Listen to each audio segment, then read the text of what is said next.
Well, alrighty. We've talked niche. Let's drop it down one more level as we work on your delivery confidence. And we've talked niche. Let's talk about the transformation. Super, super important. If you don't get this right, if you're not clear about the transformation you offer, how can you expect your potential clients to be clear on the transformation you offer? If you've ever had, oh, this looks really good, but let me think about it. What that really says is, I don't see the value yet. So number one, we need to get our transformation clear because it helps prospects see the value. The second reason that we need to do this is because if you're not clear on the transformation, like I'm going to take one person from here to here. Let me do that backwards because my camera's reversed. If we're not going to take this one person from here to here, that's better. Then every time you go to coach a client, you need to reinvent. You need to go, well, what do they need right now? Let me pull something out of my bag of tricks and kind of invent a spur of the moment miracle. Now, spur of the moment miracles, I'm not gonna lie, they're really fun. But if we're talking about having 10 or 20 or 50 or 100 or 1,000 clients go through a process, we need to be damn clear about what the start point is, what the end point is, and what the process is along the way. So today, what we're gonna do is we're gonna get clear about starts and ends. Next video, we'll create the bridge between these kind of two starts, okay? If we do this right, then not only will prospects be really clear about what they're getting themselves into and why they should buy, and how to justify a 3 to 5K or higher program. Number two, it makes it really easy for you to get to a level called mastery. And mastery is, like frankly, when you've done things several million times and you've got people from here to here, it's a process now. Just like when we work with somebody in black belt, we know that we can get people from 15 grand a month to $1 million a year because twice a week, somebody says, hey, I just hit my $1 million mark. That's why. Cool? So it gives you a ton of confidence. It lets you master and obsess with how do I solve this puzzle, right? And then third, it's scalable.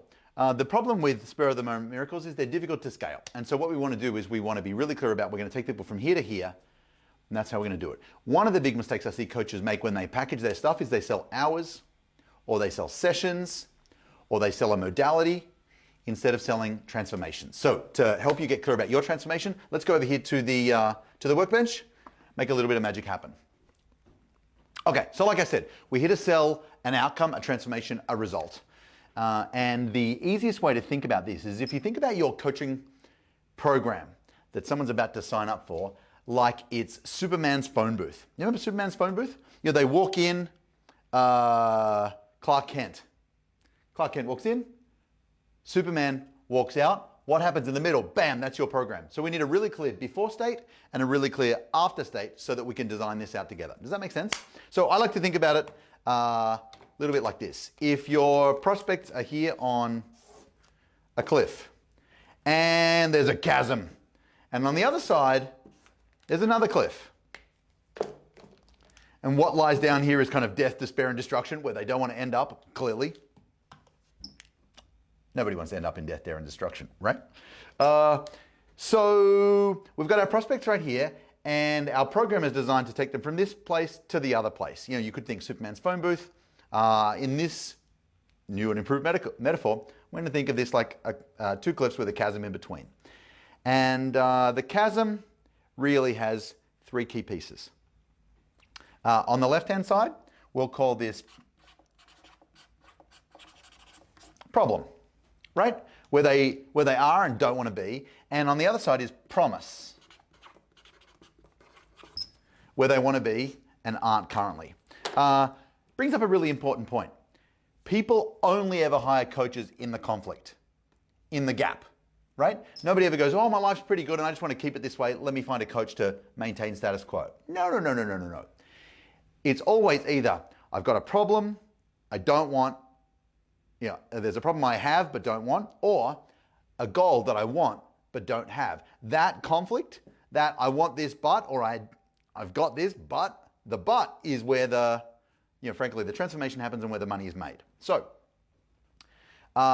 when we think about their problem and their promise, these are the two key ingredients that we need, in addition to the niche work we just did, to design out a killer program. And the program, frankly, is like the bridge from one to the other. We're going to do the bridge in our next module, but right now we need to get clear about the two sides of the coin. In the red corner, we've got the problem. And on the right hand, we're going to go green for the promise, because bad good. It's kind of how the traffic lights work, right? So as we kind of map out this process, we're going to think about it through two different time frames. We're going to think about short term, and we'll call this now, and we'll call this future. And so what are the problems they've got right now, and what are the problems they want to avoid in the future? What are the results they want to get in the now, the short term? Let's call it 6 to 10 weeks. And what are the results they want long term?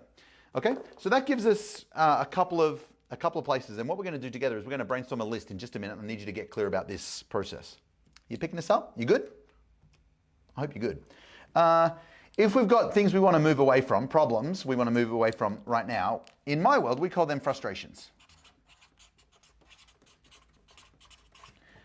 I just want to be really clear. I'm not talking about root causes here. Often coaches go, well, the problem is that they don't have an XYZ system in place. Well, yeah, they probably don't do, but what's the symptom? So think about the symptoms or the frustrations. When we market, we don't need to market our modality.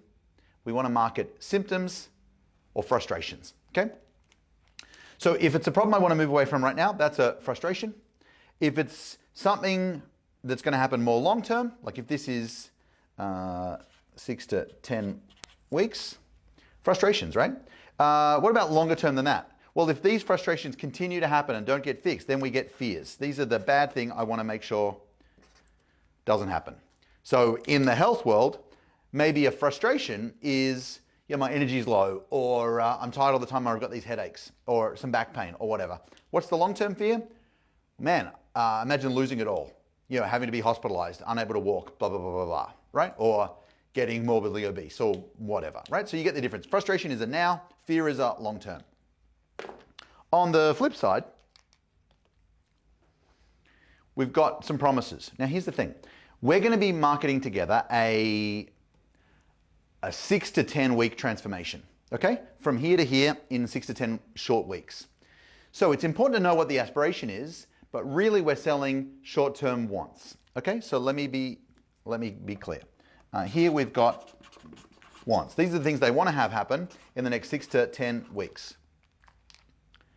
And at the bottom is the aspiration. Like if I do these things, I'm going to be well on my way to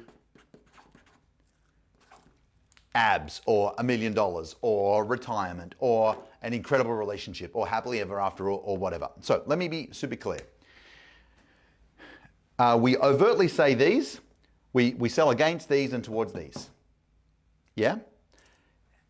And we drop in long-term fear and long-term aspiration as a by the way. These are harder to sell, but they make really good kind of leverage against these two things. Okay? So I want you to be really, really clear that what we're doing is we're mapping out both the marketing and the sales, hot buttons, as well as the client delivery stuff. So does that make sense? So far we've got prospects on this side of the cliff. They've got a problem they have but don't want. And over here on the right-hand side, they've got results that they want but don't have. And our job in the next module is to map out kind of our bridge, our plan to get there. But for now, we want to know what are the specific fears and frustrations of your target market, the one that we just listed, and what are the results they'd love to achieve in the next 6 to 8 or 10 weeks, and what's the long-term aspiration. So let's go back over to the desk, to the worksheet. Let's make that happen. You getting this so far? Yeah, I thought so. Let's do this together. So I've got a worksheet right here called the gap. Bow, bow, bow, and it's just our cliff. And I want you to remember the kind of prospect we just talked about in the last module, right? That niche we created, one kind of person with one kind of problem. That problem stack is the start of this journey right here. So what we're going to do is I'm going to start on the left-hand side, and we're going to get clear about what are all of the frustrations as it relates to your topic.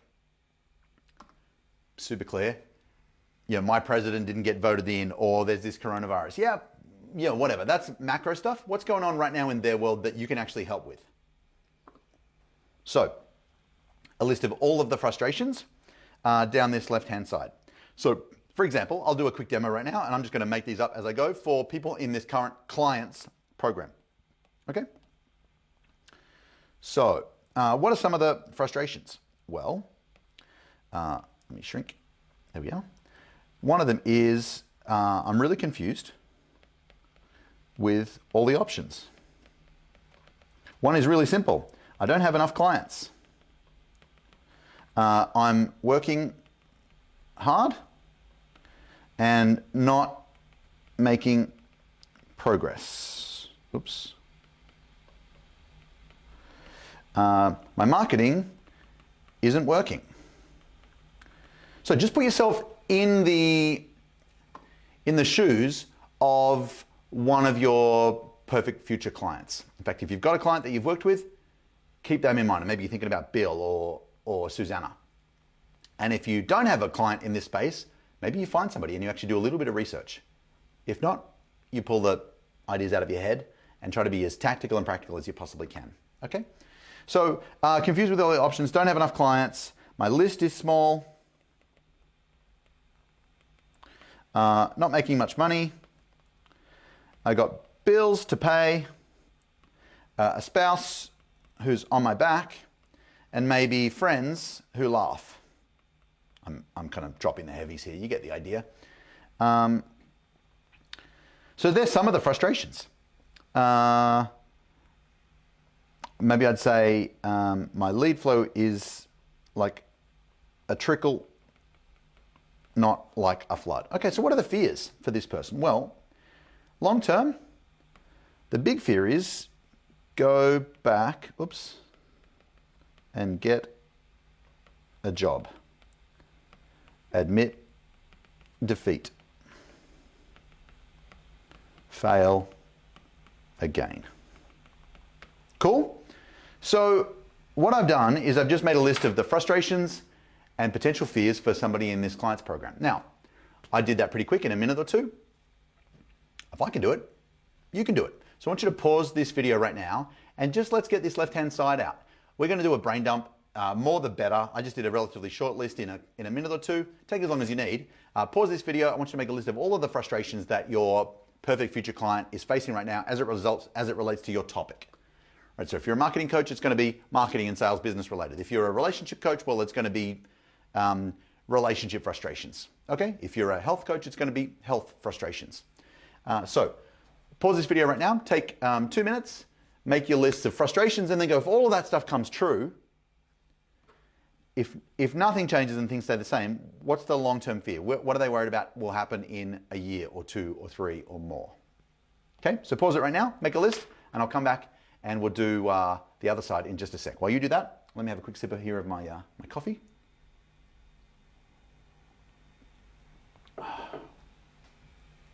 Alrighty. So right now, hopefully you've got a list of the left-hand side of the cliff, some problems to solve. And I don't know about you, but when I make a list like this and I look at it and I put myself in the shoes of the person that I'm here to serve, I don't know about you, but I really feel it. And it makes me desperately want to help this person out. And hopefully you've had a similar experience. The biggest marketing weapon you'll ever have, frankly, is empathy for the people that you serve. Okay? So we're clear about the left-hand side of this cliff. You know, Superman's phone booth metaphor. We're clear about how the ordinary person walks in. Let's get clear about the transformation. They're going to walk in Clark Kent. They're going to walk out Superman with magic powers. So let's do a little bit of thinking about that. The nice thing is it's actually really easy to do this. If you, I just grabbed my green pen here. The easiest way to do this is just to flip each of these inside out. So if they're confused with all the options, what do they want instead? Well, they want to be really clear exactly how to grow. If they don't have enough clients, what do they want? Well, they want clients. So just go first thought, and then how specifically do they want that? Well, they want to get to 10 or 15K a month consistently. Okay? And they want leads daily, new clients every week. Instead of the marketing not working, they want people to raise their hand every day. If their list is small, well, they want their list to grow. And maybe there's a specific number there, maybe there's not. They want to take their lead flow from a trickle to a really steady flow. In this program, we're not going to create an avalanche of clients to get you to $1 million a year. That's a black belt thing. But right now, our job is to turn on the lead flow a little bit. Instead of being struggling for money, obviously we've talked about that, 10 or 15 grand a month. They want to be signing 3 to 5 new clients per month. And they want bills paid, spouse happy, friends jealous. Maybe, I'm making this up.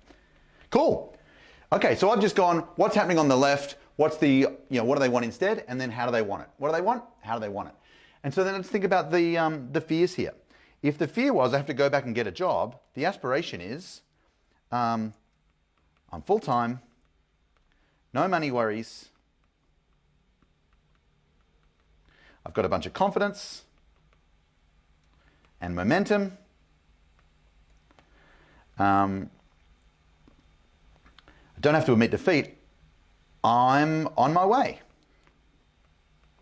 to becoming a really successful, profitable, wealthy coach. Okay? So just like we did on the left-hand side, I'm going to give you 2 minutes right now. I want you to make your list. What do they want instead, and how do they want it? Take a moment right now, do that, and then we'll summarize and I'll get you into action.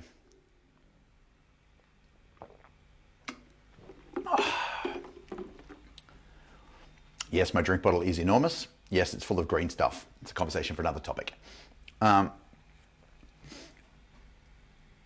Okay, done. So hopefully now you've got a list of frustrations and fears and a list of wants and aspirations, kind of some immediates and some imagined in the futures, some away from on the left and some towards on the right. So what are we going to do with this? Well, we're going to use it in all of our marketing, and we're going to use it in our next module to create an incredible program that actually solves a real problem. So you're not selling sessions or hours or a modality, you're selling an actual result. Thin thighs in 30 days, or your equivalent of that. By the way, best-selling book I saw at the LAX airport and just thought that's the perfect model for how to name your program. Specific result, short period of time, okay? So 3 reminders as we wrap up today. Number 1, people hire coaches to bridge a gap. They've either got a problem that they have and don't want, or a result that they want and don't have. A little bit of both. Got a fat belly, don't want it, want abs, don't got them. That's the deal, okay? I want you to think about your program from now on, not as a deliverable, like a website or a series of calls. Think about it like Superman's phone booth. Clark Kent walks in, Superman walks out. Okay. When it comes to marketing, which we're going to talk about in our kind of second side of the triangle, when it comes to our marketing, we're really only talking about 4 things. And we've covered 3 of them so far, which I'm kind of pumped about. You don't know this, but we're kind of building not just the program, but your marketing as well as we do this process. It's kind of rad. We market, well, message-wise, we talk about the kind of person we help, the problems they've got, the promise that they can get, and then 4th, our process for getting people there. Really simple model. So right now we know who we're going to help, we know where we're going to take them from, and where we're going to take them to. We're doing great work. Give yourself a high five. Done awesome. I'd love you, please, to take a screenshot of your little worksheet, comment it below, or at least what'd you learn from this process about your target market and the transformation you're offering. Cool. Well done. Proud of you. What we're going to do next up is we're going to start to build out your offer. So we're going to talk coaching program, pricing, all of the magic. Talk soon.